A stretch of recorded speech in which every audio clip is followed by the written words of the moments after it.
Tonight's story. You remember Blackfish?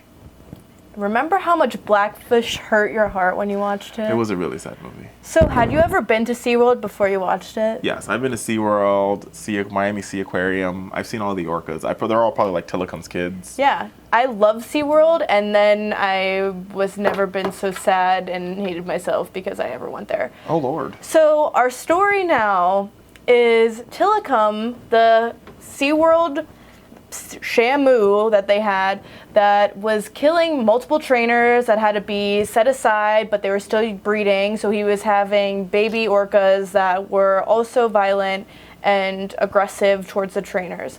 So Tilikum is now sick with a disease that is infecting his lungs, and they are keeping him on constant medication and watching him, and he's pretty much on his last days or weeks of life. And the trainers are saying that he's in great care and he wouldn't be alive in the wild anymore if this is what would have happened to him. He would have just passed away because they're keeping him alive with medication.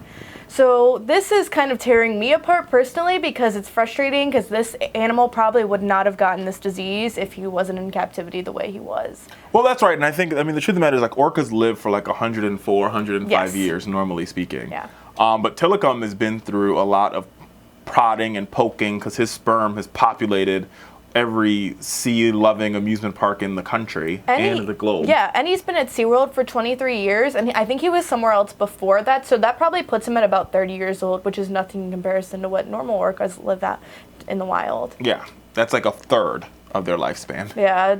SeaWorld, honestly, like, it's so frustrating because even the quotes that I read while I was looking at this story are so bright and happy, saying how great he is and how he's living a great life while he's there, and hopefully his last few days will be nice and peaceful. But he's living in a toilet bowl, essentially, to a human, and has never been happy, has never experienced actually the freedom of being able to swim the way his body was meant to, and I think that's right. I mean, I think here's the truth. I mean, if you're like, first of all, SeaWorld, while it's a big park, the killer whale or the orca exhibit is a very small subsection compared to the Pacific Ocean.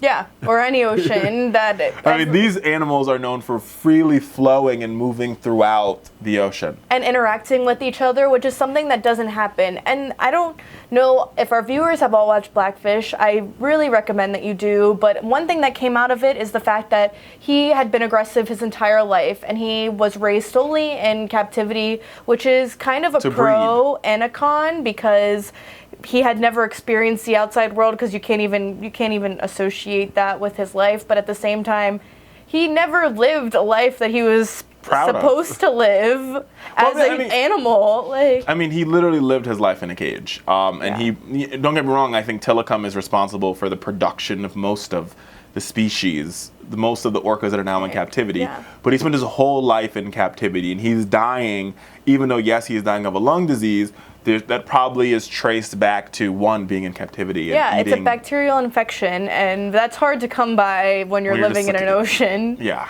Which is saline. So, I don't know. It's just frustrating. This story hurts my heart, and I hope to not hear more of them. But at the same time, May Tilikum rest in peace. Yeah, hopefully that this is the beginning of the end for SeaWorld, and when they continue to lose these orcas, they can't bring them back because they don't have enough money to keep breeding them.